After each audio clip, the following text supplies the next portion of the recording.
ta có mày về rồi không được tao rồi lại tao làm rồi mày về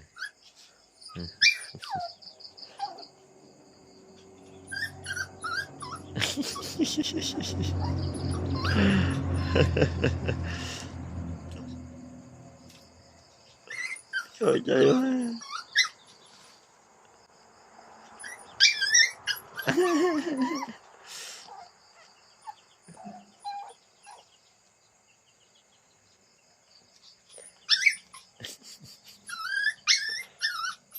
có thôi chi á